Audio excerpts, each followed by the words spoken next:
Now, the biggest winners at the local elections were the Liberal Democrats, and we can talk now to the man of the moment, Lib Dem leader Sir Vince Cable, who joins us now from the New Forest. Thank you for being on the programme. Why do you think so many people voted for the Lib Dems this time round? Well, I think a mixture of reasons. I think positive reasons. We're very committed to local government. We do it well. We campaigned intensively over a period of months.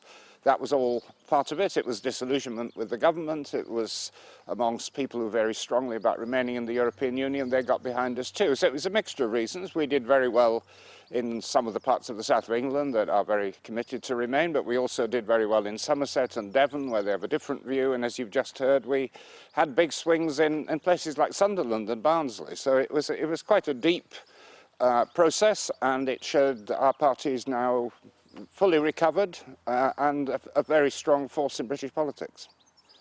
It's interesting, as you say, that the Lib Dems appeared to do well in places where there were strong Remains votes, but also actually in places where the majority of people voted to leave the EU. I just wonder if you think that means that some of the vote, at least, was more of a protest vote, really just a chance to give the two main parties a kicking.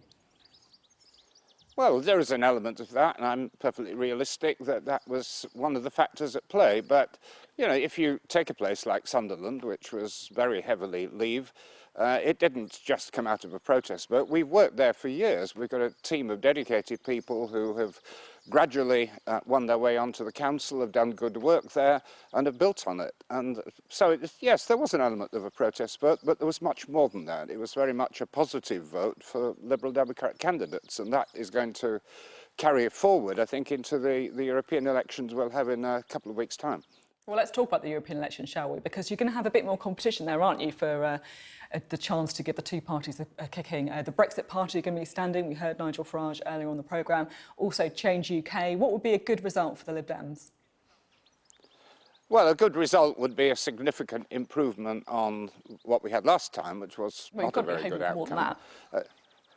Yeah, well, indeed, yes. I mean, one of the problems with these European elections is, as you've implied, the Remain vote is fragmented between three Remain parties. I think that's unfortunate. We would have preferred to have worked together, but that's not happened.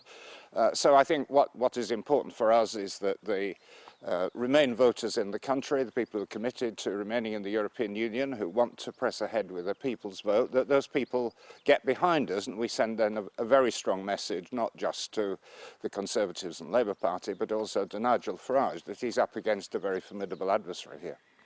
It's interesting to hear you say that you think it's unfortunate that the Remain parties weren't working closer together. Change UK were pretty clear that they didn't want to work too closely with the Lib Dems, perhaps thinking that you would tarnish their image. I just wonder if they've had a change of heart after the local election results. Has anyone been calling you up from Change UK?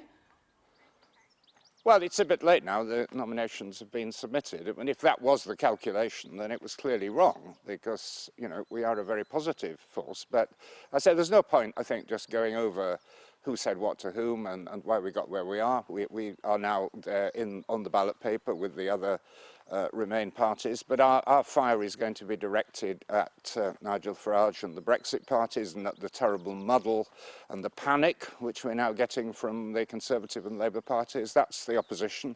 We're not aiming fire at people who are in the same position as we are. There's been a bit of fire aimed at you, though. I mean, Chris Leslie, for example, of the Change UK, has said previously the Lib Dems have fallen below a critical mass, that you have baggage, that you have a clear trust issue. Heidi Allen has said that her party was the natural home with the Remain alliance. Do you think they're perhaps underestimated how difficult it is to be one of the smaller parties in UK politics?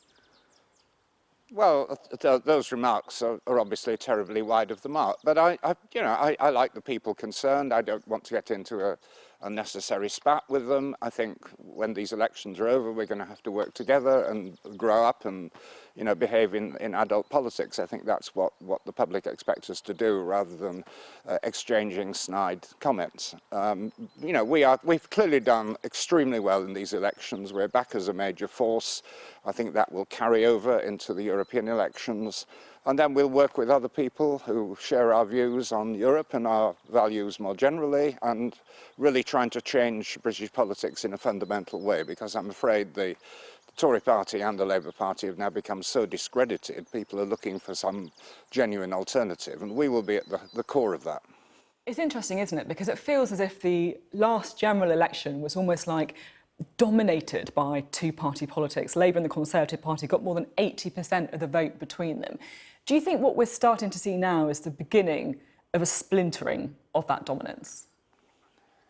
Well, I think in retrospect, it's very clear that 2017 was an anomaly.